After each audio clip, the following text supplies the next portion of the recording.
তোরা হঠাৎ আমি জানি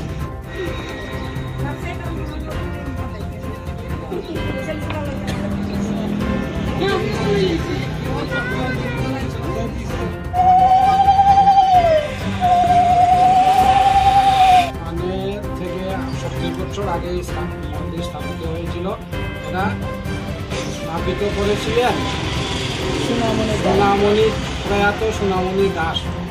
বর্তমানে তাহার নাতি গোলকবিহারী দাস এই মন্দিরের উৎসব সঙ্গ যা আছে সব কিছু